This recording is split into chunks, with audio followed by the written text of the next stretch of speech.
you know, a smart man will always listen. You know, you can't assume that you know everything. You know, and to gain knowledge, you have to learn it from somewhere. So if I'm smart enough, I'm gonna keep my mouth closed and I'm gonna listen and be that coachable type person because they're pouring into me. Right. So it's either I absorb it like a sponge, Right. or I'm just that piece of slate and you just wipe Right. it off. I'd rather be the sponge. There you go.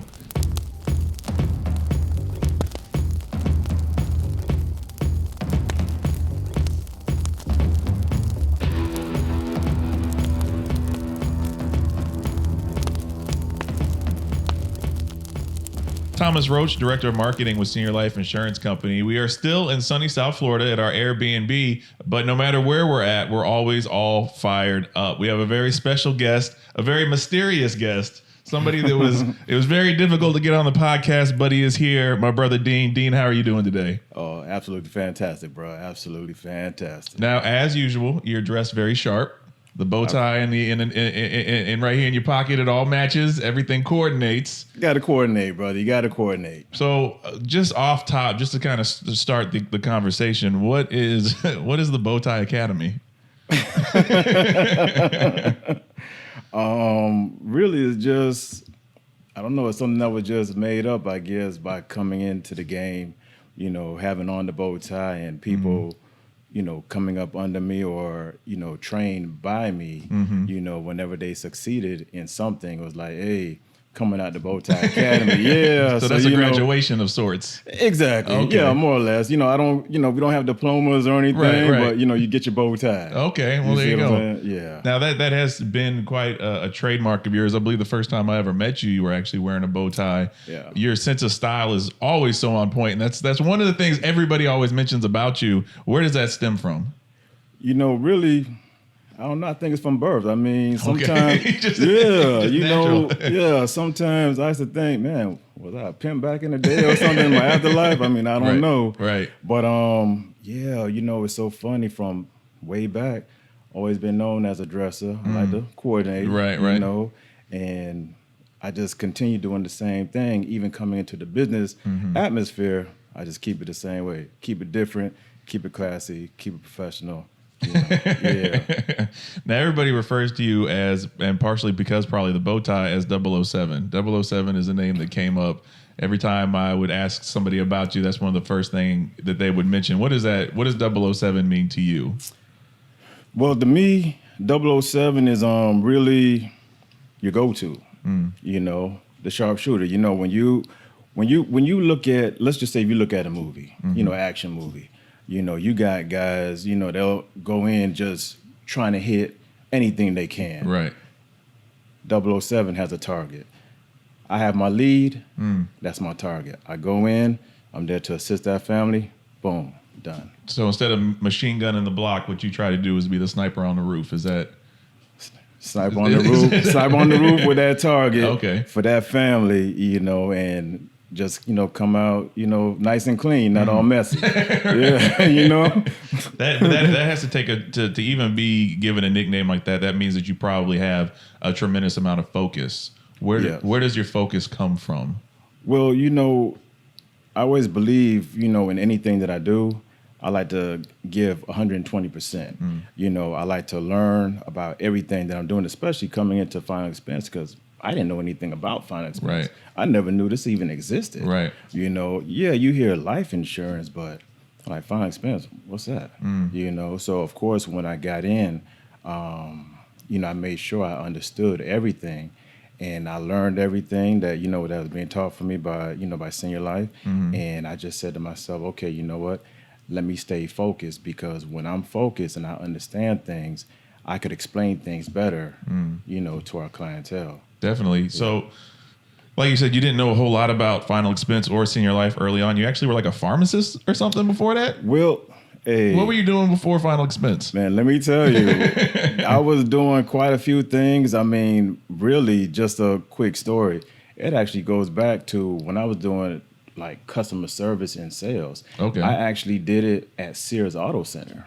Oh wow. Yeah, so that's a throwback because because we don't even really have Right. Sears Auto around anymore. No. But I was there, working, and of course in there you did sales and customer service. You got a commission off of what you're doing. And the funny thing is, I was the same way. Just I sharp. I dressed different. Right. They used to wear like little polos or knit shirts. I came in with polo Ralph Lauren all day, and I was different. Right. I talked to people different. I treated people different. They saw that I knew exactly what I was talking about because once again, I was focused. I did my research on ties and stuff like that. And of course, it was more competitive. It was very competitive Okay. there because it was commission based. Okay. Yeah. Right. So, like I said, this is a throwback era. Right. This is like 2000, about 2000, year 2000.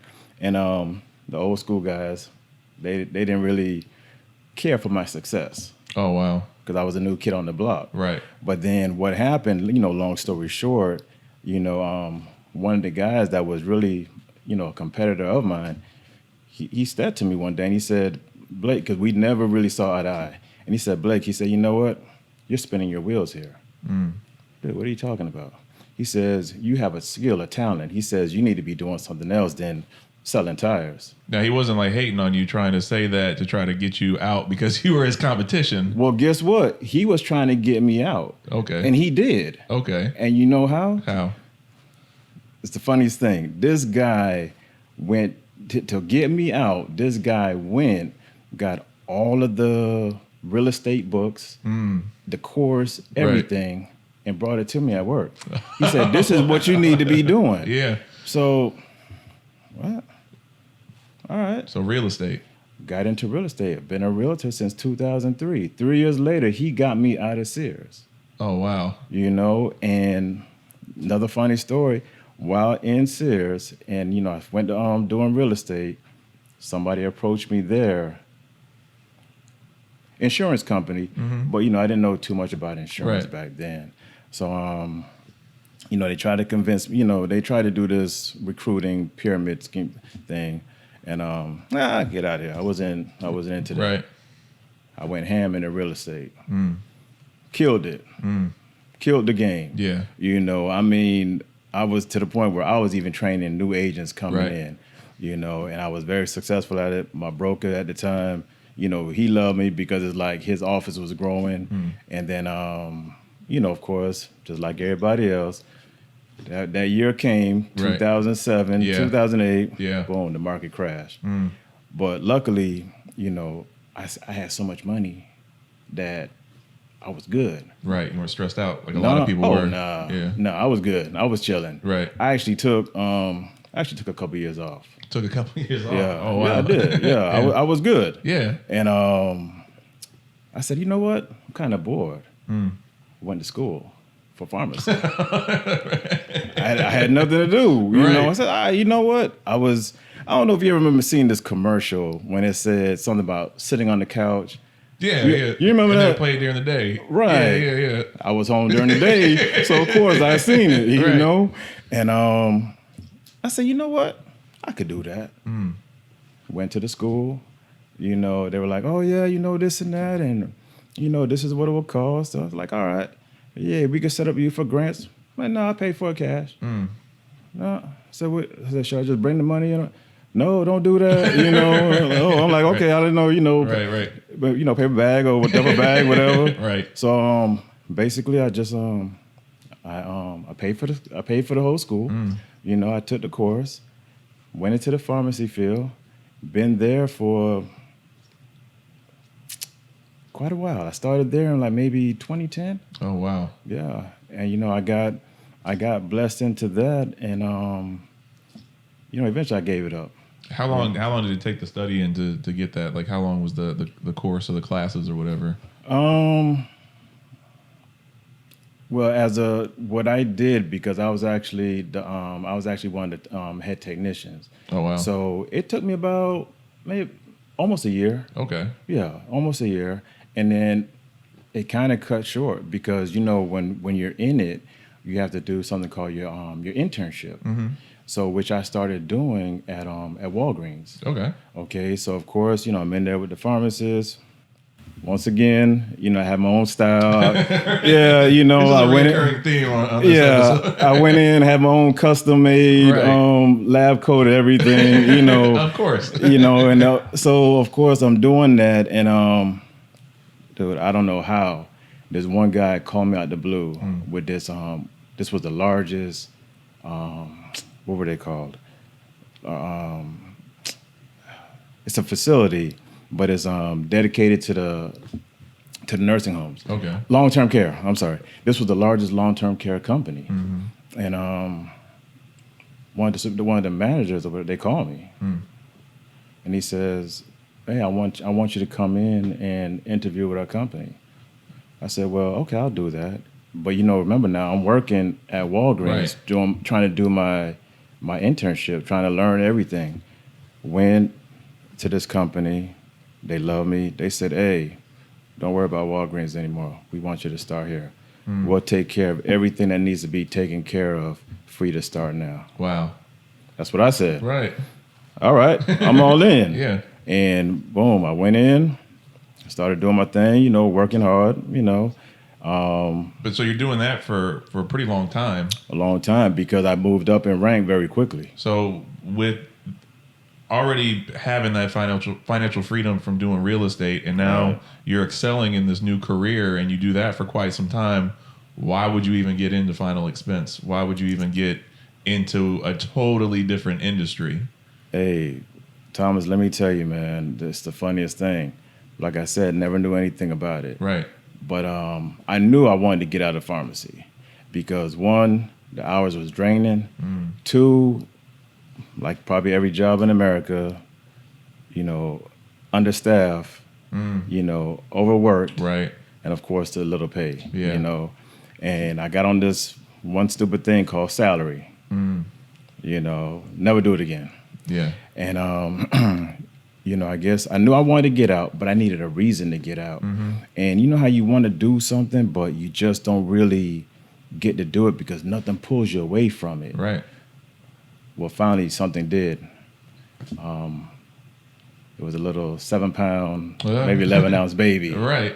that pulled me away from it. Yeah. And that's when I said, you know what? How does that pull you away? When you say pulled you away, what is that? What do you mean? Because at the time I was working in Tampa. Okay. I relocated to Tampa because, like I said, I excelled so fast in the company. I used to travel and train people, train technicians. I used to assist other pharmacists. I used to even do some of their IT work. So I did a lot of, ground Right. starting, things. So when I was in Tampa, I kind of went to Tampa to get away because unfortunately in 2015, I lost my mom's. Okay. And when that happened, it really took a big toll on me. I got you. I mean, lost weight, Okay. it's hard. Yeah. It was hard. And I mean, this was somebody that I spent my whole life with, Yeah. to the point where having the home in Miami, I couldn't visit that home anymore because she wasn't there. So relocated to Tampa. Company paid for everything. I didn't have to pay not a dime. They had a place for me to live. Only thing I paid for was food. And I was tired of going, back and forth because of course you got to maintain a home that's empty now. Definitely. So it came even a little bit more difficult because here it is. You're coming home.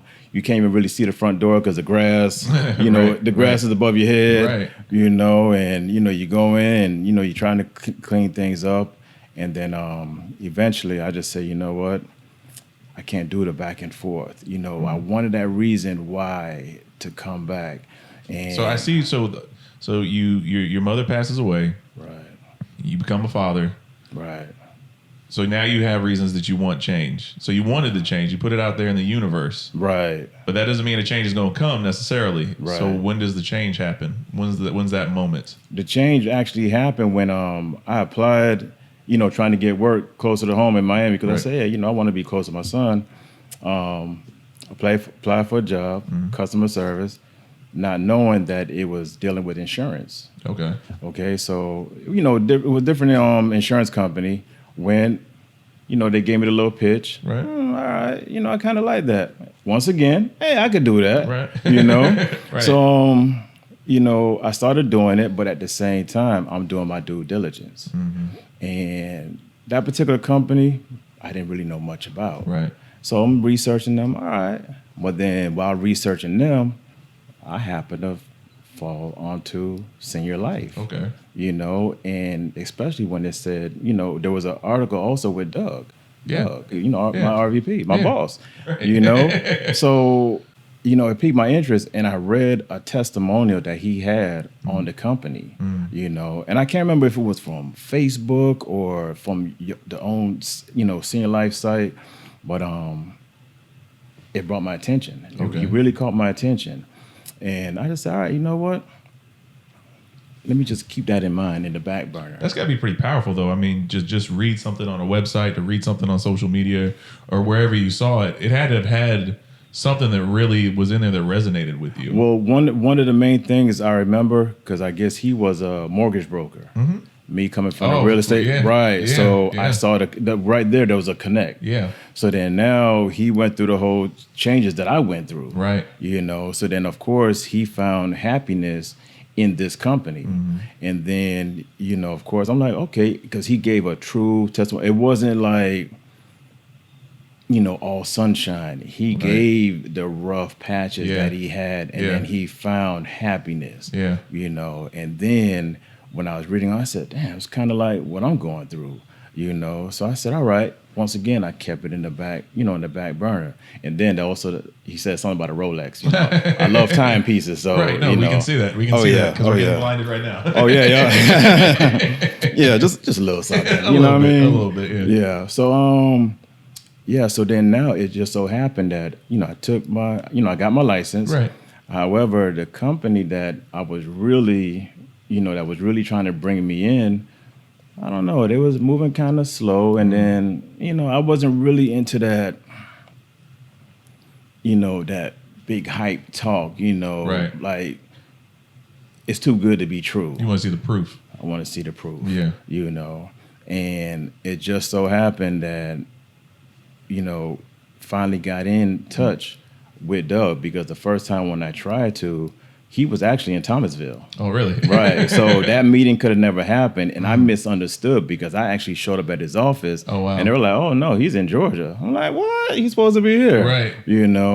But, so then eventually when he finally came back. So, but you weren't fed up? You didn't go to the office, see that he wasn't there, and just be yo, forget this, I'm going to go do something else? Or No. I was patient. I waited, and I guess really I was kind of determined. Because I even told a friend of mine about it. I said, look, this company called Senior Life. I said, I think that's the place I need to call home. Because you see, even when I was in real estate, my office back then, that was home. I stayed there to the end of time. Right. So when I realized what Senior Life was offering and the way he was talking about it, I said, nah. I said, that's the place I need to be. So I waited patiently. Just maybe another week or so or whatever. Right. We finally met, and he says, you know what? And he told me, he's like, hey, you're kind of different. I was like, what do you mean I'm different? You do stand out. You do stand out. And then he was like, I'm going to put you with this guy named Mark. All right. And then you didn't know Mark before that? You didn't know Doug before that? Didn't know anybody. Just new kid on the block completely. Didn't know Final Expense. Didn't know Doug. Didn't know Mark. Didn't know Senior Life. Didn't know anything. Wow. This was just like a whole new beginning, of life. One thing, though, that everybody kind of teases about, I know that there's like a group chat. I know that there's a lot of discussion on who's doing what, and that you'll be like very, very quiet. And then all of a sudden just hit everybody with a big number. Boom. And done a lot of production in the week. So is maybe shy as some may think you are, reserved as you might be, at the same time you do like that wow factor. You do have that competitiveness that everybody else kind of has in this business, and you like, but you're still. obviously from that and the way you dress and everything, you're a showman. Right. I mean, I guess really, I've always just been low key my entire life. I think Right. maybe it's part of my sign. I don't know. Okay. But yeah. So those things. It happens. Yeah. I just like to focus. I like to grind. Yeah. And especially if I go in beast mode. Yeah. That's it. I just do what I have to do. And that's why I let them know. No matter what I am competitive. Yeah. Okay. Or I can be competitive. But I guess really with me, I accept all challenges because I believe there's nothing I cannot do. I don't care what you put my way. Right. It's going to get done. Where's that come from? Just mindset. Because the way how I see things, if your mind is set to be weak, you're going to be a weak person. Okay? But if your mind is strong, then guess what? You could do anything you want. You could do anything you want. You've always been like that? Always been like that. Always. And I guess that's one thing that kind of makes me stand out at times. So from what people say, because one thing I believe, once you give maximum effort and you're giving it your all, right, more than likely you're going to accomplish whatever you're set to do. It's the amount of effort that you put into everything you do. That's powerful right there. Yes, sir. Now, you have a lot of heart. Heart can mean a couple of things, but a lot of people that talk about you, they always talk about you in high regards about how caring of a person you are. What? That comes up a lot, like that you really care about people, and I feel like you really care about policyholders. You really care about the success of those that work with you. Yes, I do. Where does that come from? Well, really that part there, I don't even know, because before, back in the day, right, long time ago, right, I was, sometimes I used to be the type that just didn't care, but I think once again this goes back maybe to my mother, and just because she was a very loving person. Yeah. She would do anything for anybody, and especially for me, she did. She gave her all, and I think with that characteristic, I learned from her to say, okay, you know what? I always try to help, wherever I can help, and I always try to give back, and anything that anybody comes to me with, if it's in my power, then yeah, I want to be able to, see you achieve it. Absolutely, absolutely. So it's great that you were able to grow up with such an amazing role model in your mother. And it's great that you get those kinds of traits and you're able to instill those on other people. When we're talking about like goals is a very common subject on the podcast and just in general. What are some of like your short-term goals? Well, the short-term goals, of course, is always to be, a good and even a better agent, for myself. Always, one of the number one things is definitely, to do my part as making TBG, the Blake Group, right, the number one, right. Because, we all play a part, right, and a lot of times, especially like even when, part of the goals, even like when I first met Mark, which is, basically our coach, right. I told him, I said, a lot of things I do, because, I refer to basketball, and, it's just not one person can't do everything. Right. We all come together. Right. And that's why I say I just play my part. So, whenever all of us, in the Blake Group, when we're all coming together and we're doing our thing, and we all have our, our goals that we're all trying to set, right. Whatever part I need to do, I'm going to do that. So then that way we all achieve that one big goal. I see that you have a lot of trust in yourself. You have a lot of confidence in yourself. Coming into a new industry, new company, with new leadership, new this, new that, were you able to kind of let that barrier down and trust these new people? Was that a very quick thing? Was that a gradual learn thing? How did that work, that dynamic being with Doug and being with Mark? Because you have to have a lot of trust in your leadership. When did that develop between you and the two of them? Day one. Off top. off top, day one, because of the simple fact, with Doug, when, I'll never forget when I first met him in the office, and, and he was talking to me, and, I guess he was telling me a little bit about myself, so that means that he was actually studying me, Okay. And it was, I said, wow, and, sometimes how it is, people see things in you that you don't even see in yourself. It's very true. And he was seeing these things, I don't know if it's because of the way I was talking or the way I, was dressed, but he saw these things. And when he put me with Mark, it was the same thing. And that's why from day one, whatever they told me to do, all I did was listen. Very coachable. I never once ever said, well, how come? Or why should I? Right. Nah, it was, okay, got you, coach. Right. All right, boss, got you. Because these are guys in a higher position, that's been where I am. So in order for me to achieve my success, of course, I got to listen to what they're giving to me, because technically they don't have to. Right. They could just keep it all to themselves and just say, hey, you know what? This guy here, he could go somewhere else. Yeah. But no, they pour into me. They pour into every agent that's in the Blake Group to make sure that we are able to succeed. And, and one of the main things, and I told this to Dougie Fresh before, right. It's because of him. At times, I go over and beyond, because this guy said, hey, I believe in you.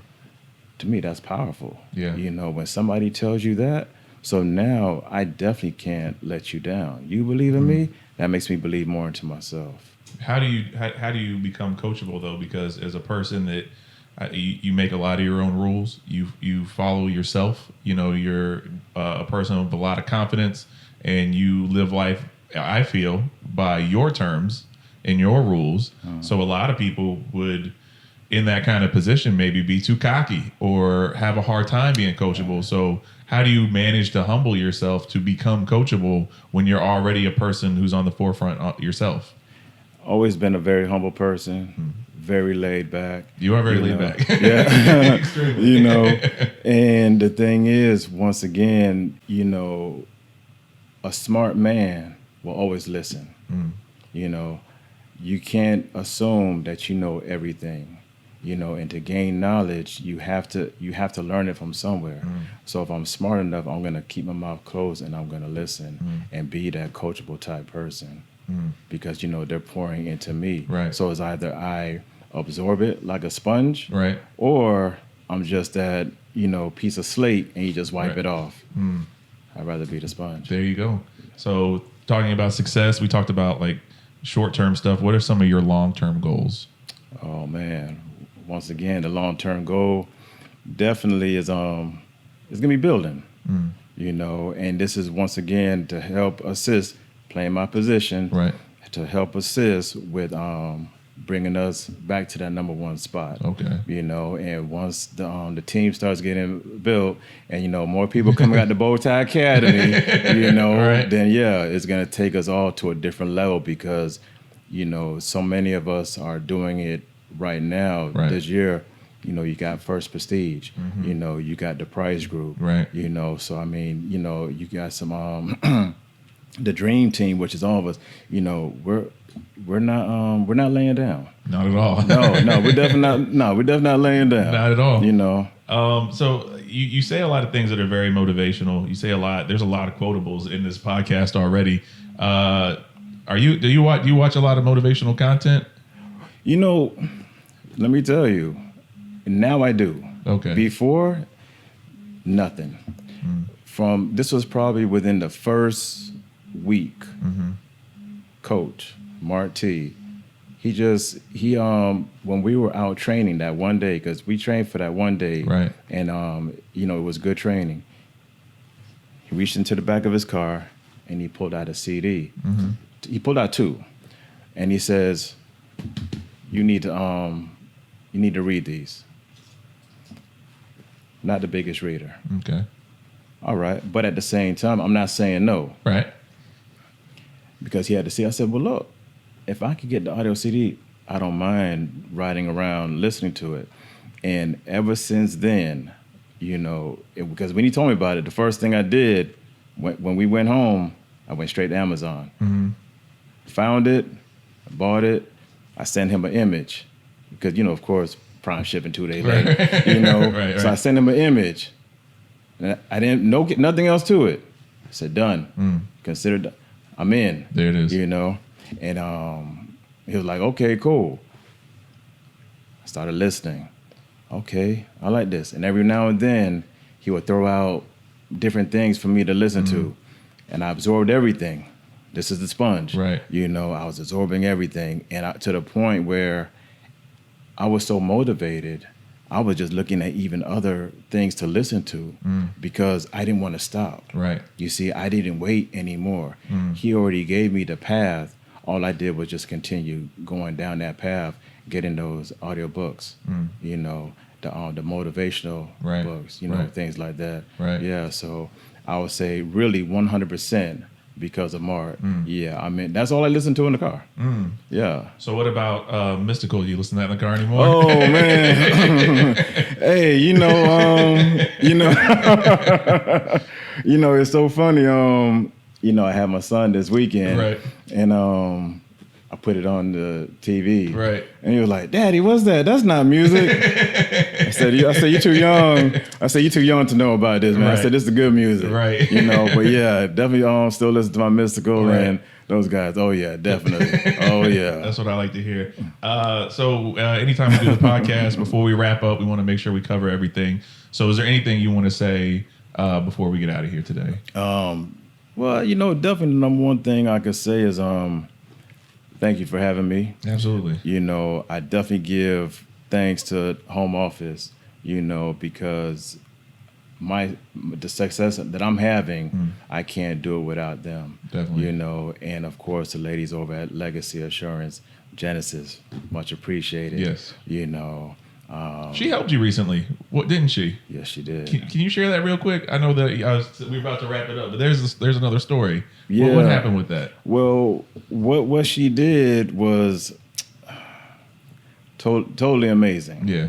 I had a personal friend that lost their mother. And by me having that experience, of course, they called upon me.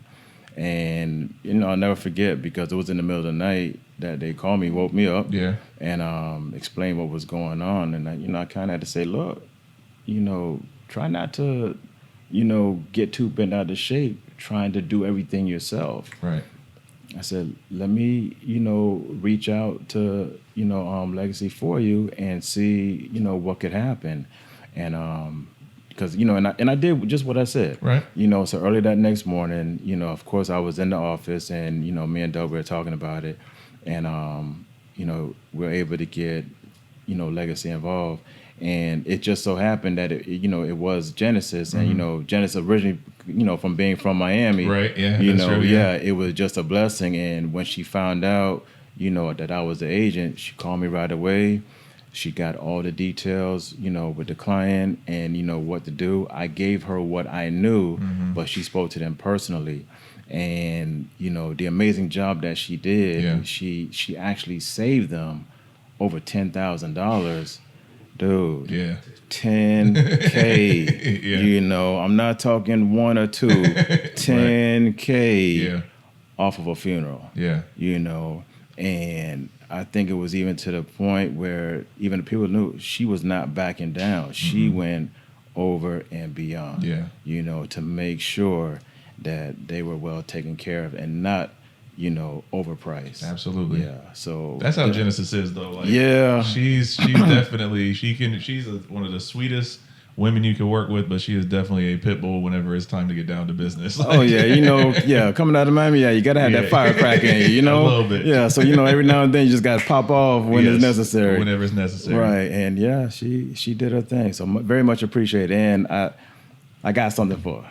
Absolutely. Yeah, definitely got something for her. And I cut you off while you were in the middle of it, but is there anything else you want to mention before we go today? Just once again, thank you for everything. I definitely got to thank my boss, Dougie Fresh. Definitely. Got to thank my coach and the rest of the dream team for everything. All of us coming together. supporting one another, because we're one big family, and that's what I really love. Not even just about the Blake Group, but really with all the Senior Life, man. Just being one big family, bro. Absolutely. That's a blessing, man. It's a beautiful thing, man. Thank you for saying that. Also, thanks to you, Taylor, for always doing a good job. Yes, sir. But, once again, being very laid back, I hope you don't mind. Now, a lot of people are going to learn a lot more about you. Oh, man. Some of the cat's out the bag a little bit. So yeah, because I know you had a little pull getting me in here. Yeah, but it's all good. It was definitely a pleasure being here. Definitely. I mean, what's pull if you can't use it, right? But you are very much an inspiration. You're an amazing person. And you and I have talked candid before at events and things, and just getting to know you more has just really been a pleasure. And I'm just glad that I do know you, and I do feel like you're one of those people, for me personally, and for people that do know you, that knowing you makes us better people. Yes, sir. So I appreciate you. No, I appreciate and you, all brother. that you do, man. My man. So that's what it is. That's this episode of All Fired Up. Got Dean from South Florida in the building. Oh yeah. Telling his story finally. But we just really appreciate you. And like we say at the end of every episode, it's Senior Life, all your life. All your life, baby.